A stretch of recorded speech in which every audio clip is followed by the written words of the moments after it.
Prezados amigos, boa noite. Que a paz do Mestre Jesus possa continuar a nos envolver.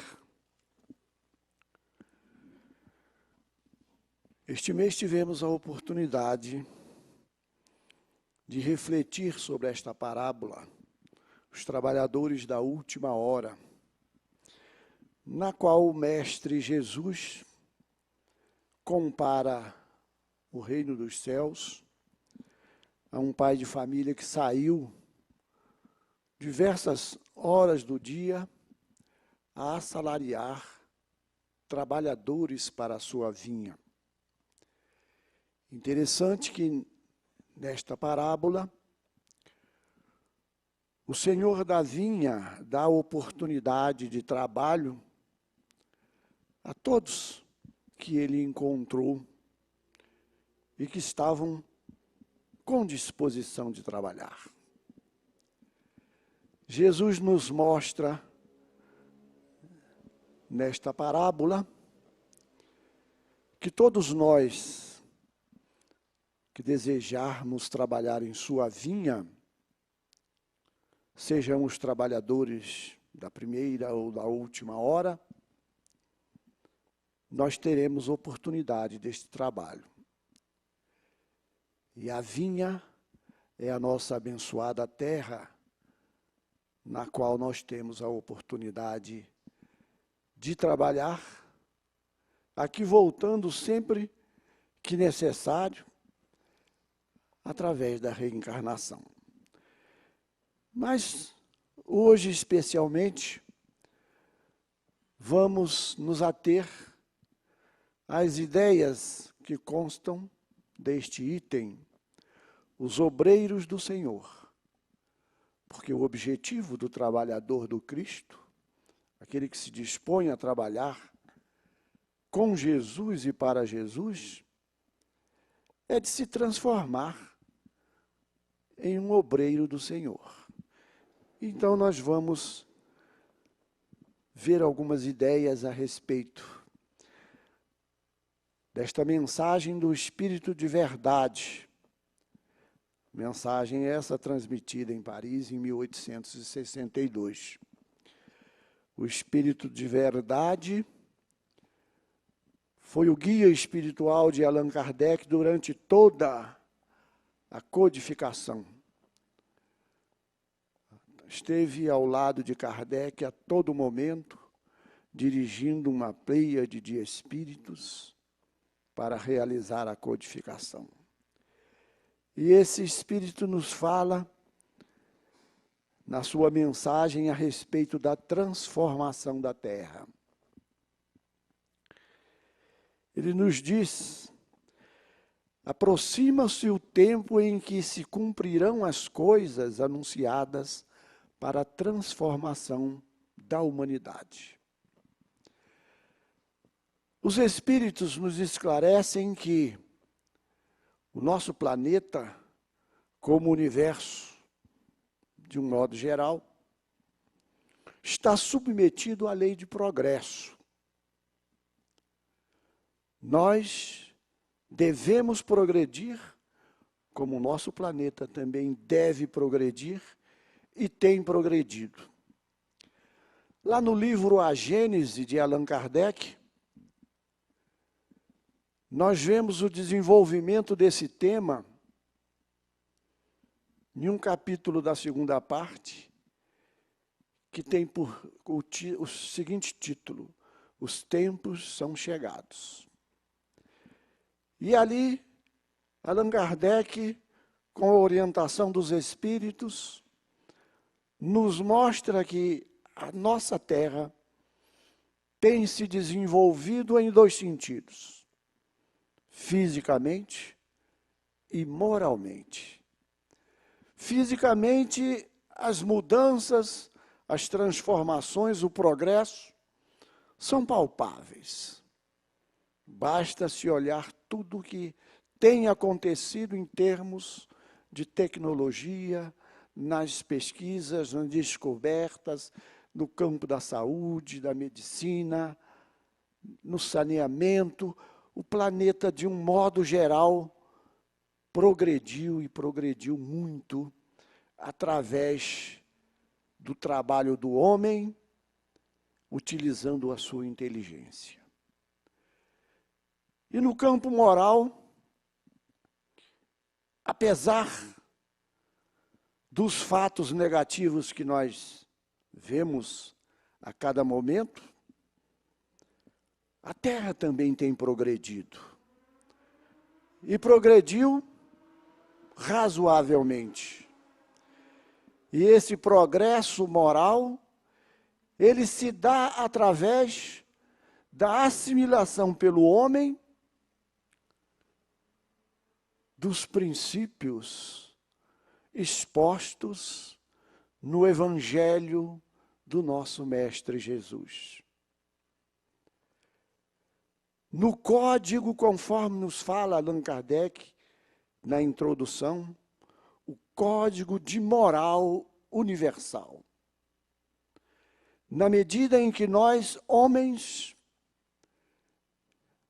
e mulheres, assimilamos os ensinamentos evangélicos do nosso Mestre Jesus, a transformação moral vai se realizando. Ainda estamos longe de chegar ao ideal, mas que a transformação da Terra está se realizando de uma forma gradual, embora lentamente, ela está se realizando. De vez em quando, a espiritualidade faz com que esse progresso se realize de uma forma mais abrupta, trazendo acontecimentos que causam esse progresso assim de uma forma mais rápida. Lá neste capítulo de A Gênese, nós temos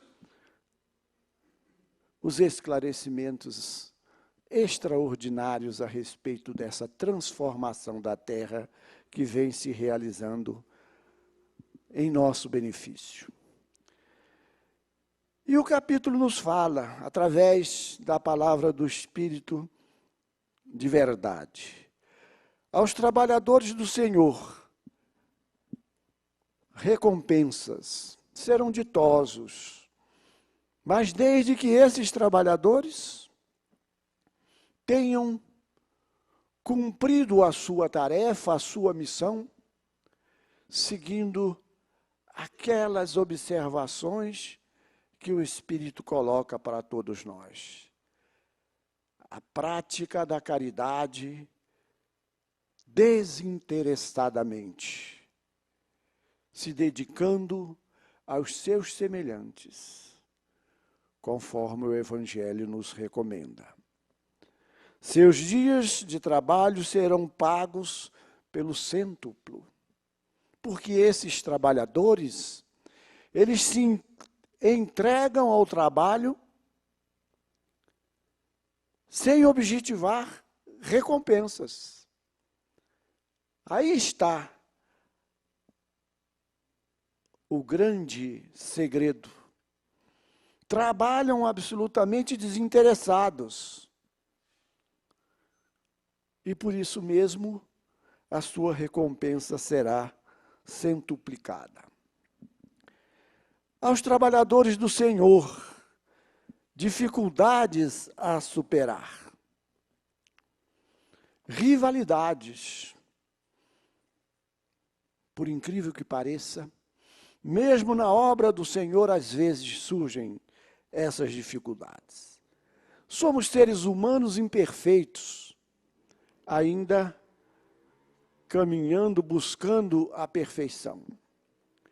Rivalidades, discórdias e dissensões.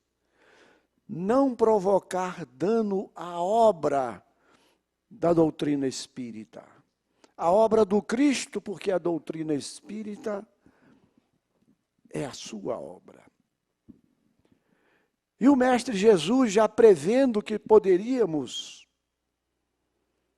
ter essas discórdias, essas rivalidades em nosso meio, Ele já nos deixou, desde o seu evangelho, desde a sua fala, da sua pregação, um alerta muito grande.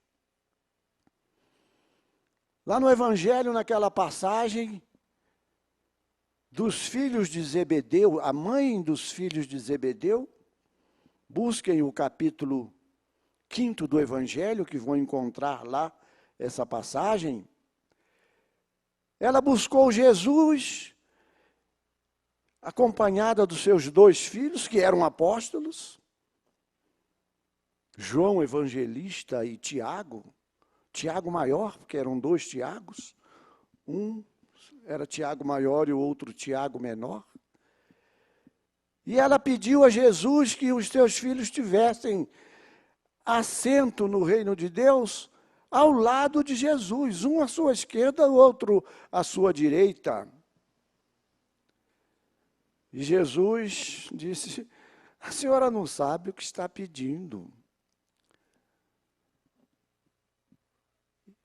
E eles disseram, Jesus falou: vocês poderão beber o cálice que eu vou beber? E eles disseram: podemos, querendo estar ao lado de Jesus, né? Rapidamente podemos, mas Jesus: não, vocês vão beber sim. Mas estabelecer quem vai ficar à direita ou à esquerda, só o Pai, só Deus pode dizer. E os outros 10 apóstolos ficaram descontentes com o pedido daquela mãe e mostraram o seu descontentamento. Então Jesus, para apaziguá-los e nos dar a lição para que nós hoje aproveitemos, disse: olha, aquele que quiser ser o maior entre vocês, que seja o seu servidor. E aquele que quiser ser o primeiro, como nós gostamos de ser primeiros, né? Aquele que quiser ser o primeiro, que seja o vosso escravo. Muito mais sério, muito mais grave entre ser servidor e ser escravo. O escravo não tem direito a nada, o escravo só tem que trabalhar e trabalhar. Então, se você quer ser o primeiro você vai ser escravo dos demais. E além dessa passagem do Evangelho que está lá para todos nós como um guia para evitar essas rivalidades e essas discórdias, nós podemos também nos lembrar do livro Paulo e Estevão, de Emmanuel, que ele relata os primeiros dias do cristianismo, e nós vamos ver a disputa entre Paulo de Tarso e Tiago menor, porque Tiago estava ainda apegado ao judaísmo e queria transplantar para o cristianismo normas do judaísmo, e Paulo não concordava com isso. E surge então a figura inigualável de Simão Pedro, que foi o ponto de apoio, o ponto de concórdia entre aquela disputa, e fez ver a Paulo e a Tiago, que eram ambos trabalhadores valorosos, que o principal era a obra do Cristo, e não a posição, a opinião de cada um deles. Leiam lá o capítulo 5º da segunda parte de Paulo e Estevão, para relembrar essa história maravilhosa. O senso divino nos fala o Espírito de verdade. Os falsos servidores vivem e buscam os prazeres terrenos. satisfazem o egoísmo e o orgulho próprio. Então, os falsos servidores, ou falso servidor, encontra-se... Faltou um M aqui, então, né? Eu tentei fazer o arranjo, mas aí eu fui para um lado e vi que, então, vamos colocar o M. Encontram-se marcados pela justiça divina. E Jesus também alertou-nos, todos nós, que podemos nos sentir atraídos em seguir a rota dos falsos servidores. Ele nos falou também, Jesus. Não são aqueles que dizem Senhor, Senhor, que vão entrar no reino dos céus. Não são aqueles que vivem dizendo Senhor, Senhor, que são meus obreiros. Porque não basta falar Senhor, Senhor, e não agir como tal. Não agir como verdadeiros seguidores do Cristo. Por isso o alerta do Mestre é da maior importância para todos nós. Não sejamos falsos servidores, nos fala o Espírito de verdade. Porque se formos falsos servidores, nós estaremos marcados pela justiça divina. Agora, poderemos perguntar, mas a justiça divina vai nos afastar para sempre da possibilidade de chegarmos ao reino de Deus? Não, porque o capítulo também nos fala, através da parábola do trabalhador da última hora, na lei da reencarnação. Nós poderemos e teremos oportunidade de voltar à lida na vinha do Senhor. Só que em condições muito mais severas do que as que tivemos anteriormente. Por isso, o alerta é da maior importância para todos nós. E o senso divino continua ainda de acordo com a mensagem. Fiéis servidores. Nós temos aqui Allan Kardec, Chico Xavier, Divaldo. Poderíamos colocar outros obreiros do Senhor, lidadores de outras religiões, que também realizaram um trabalho do Senhor, que foram servidores fiéis e que são servidores fiéis do Cristo. Esses servidores fiéis, quais são? Os que trabalham sem visar retribuição. Os que não recuam nas tarefas. Ocuparão os postos mais difíceis na regeneração pelo Espiritismo. Porque o Espiritismo é o consolador prometido por Jesus, que veio desenvolver as lições do Mestre, esclarecê-las, veio acrescentar naqueles pontos em que o Mestre foi obrigado a falar por parábolas, porque a humanidade não estava ainda em condições de receber a verdade com toda clareza. A promessa do Cristo. Os primeiros serão os últimos e os últimos serão os primeiros. Gostamos de ser primeiros. Nos lembrar lá da passagem da mãe dos filhos de Zebedeu. Para ser primeiro, nós precisamos primeiro ser escravos.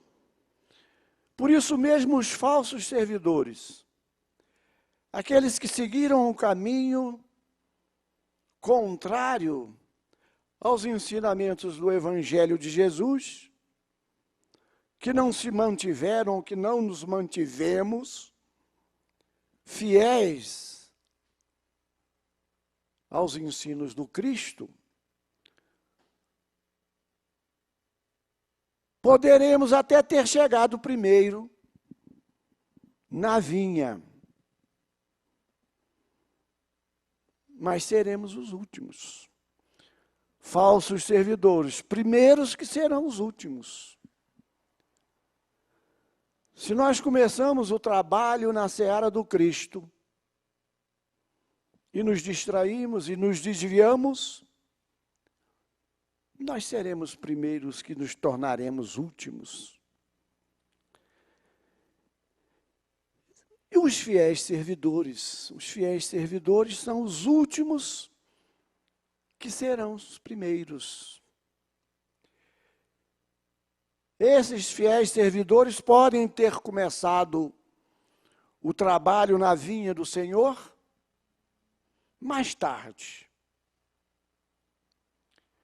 Mas trabalharam com afinco, trabalharam observando e seguindo os ensinamentos do Mestre Jesus, da caridade, do amor ao próximo, do respeito ao seu semelhante. Então, embora tenha começado o trabalho um pouco mais tarde, esse servidor alcançou mais rapidamente os primeiros lugares. E, finalmente, concluindo a mensagem, o Espírito de verdade nos fala: vinde a mim, vós que sois bons servidores.